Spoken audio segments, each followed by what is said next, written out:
Thank you, Madam Speaker. You know, it's interesting when the leader of the Conservative Party sat around the Conservative cabinet with Stephen Harper. I think we need to realize that they did not even build 1 inch of pipeline going to the West Coast, going through BC. Not 1 inch. That is the actual reality. They will say, well, we built some pipelines that went down to the States. Yes, that is true. They did build some pipelines going to the States, Madam Speaker.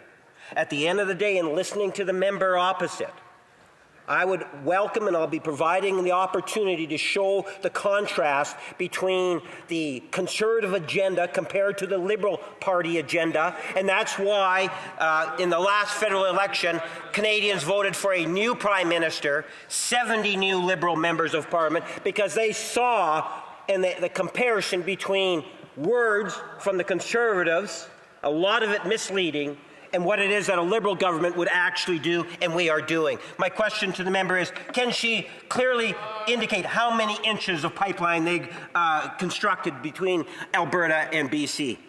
The honourable member for Lakeland. 11-year-old government is real desperate when they keep talking about a dude who hasn't been Prime Minister for, like, what, 15 years or something, right? But just to be clear, in case they haven't Googled it or listened to us over the last 10 years, of course, 4 pipelines were constructed under Stephen Harper's government, including a Line 9B reversal, which actually fuels Ontario and Quebec with oil and gas. So that is actually the record. And the intergovernmental pipelines for export to diversify markets beyond the U.S., those proposals were made under the Stephen Harper government, under the former Conservative government, with our leader as a top minister, because the private sector had confidence that they could build and invest in major nation-building projects to the benefit of every single Canadian, but these guys killed every single one. And that, Madam Speaker, is the truth. Questions et commentaires. Questions and comments, the honourable member for Sandwich Gulf Islands. Thank you, Madam Speaker, and our honourable friend from Lakeland. It's good to see her back in this place and well. And we were deeply concerned when she was in hospital during the time of the budget debate. Sorry, Madam Speaker, just had to be said.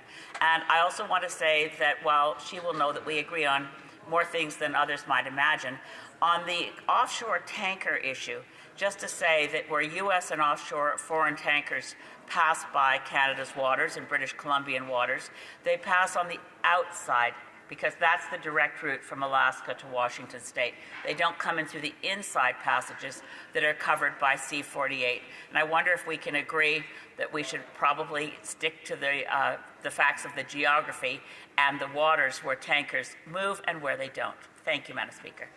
For Lakeland. Thank you to that member for her kind words and her warm wishes. And I know that we do have probably a bit of an unusual personal relationship, so her words mean more to me than people probably can imagine. And I hope that the people of Lakeland will continue to have confidence in me, despite the fact that I just said those words.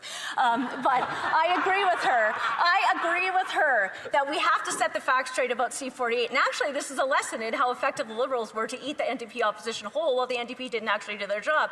Because, in fact, C-48 did not give any teeth to the voluntary exclusion zone that the member references. It didn't actually do anything of the sort if one believes that marine tanker traffic is an irreparable and ecological harm to the marine environment. Because what C-48 actually did, which is why we know that it's only to block oil exports from Alberta, was ban the on and offloading of crude and persistent oils at ports in that region, and tankers of a certain capacity, a certain volume, and a certain weight, which would be the super tankers that would go to the direct, safest, deep water route to Asia that would have happened if the Liberals had redone Indigenous consultation on Northern Gateway, just like every single one of those Indigenous communities that had mutual benefits agreements on them wanted it, and he never consulted them. Another question. The honourable member for Swift Current, Grasslands, Kindersley. Thank you very much, Madam Speaker, and I just want to thank my colleague for her fantastic speech. And I just want to ask her, you know, the government is looking for some quick, simple, easy wins, and the Sovereignty Act is obviously just that. There's so many great parts to it that would remove barriers that industry has been telling us for over a decade. We've been on the same committee together many times, and we've heard over and over and over again. So I'm wondering if my colleague would just like to maybe inform the government about what some of the conversations that have happened at committee from stakeholders about the need to pass something like the Sovereignty Act to try to kickstart development here in Canada. The honourable member for Lakeland in 10 seconds or less. Oh, thank you to that MP for Saskatchewan and near and dear friend to Alberta and Albertans. Yes, I mean, the Liberals know exactly what to do to fix the problems that they've created because they've listed the laws and the regs that block building in the back of C5. So that's why Conservatives are saying, just fix the fundamentals, fix the law for everybody, set the rules of the game, make sure that we can compete and beat the United States so the private sector can create jobs with the highest standards in the world and develop our natural resources to benefit the whole country and our allies.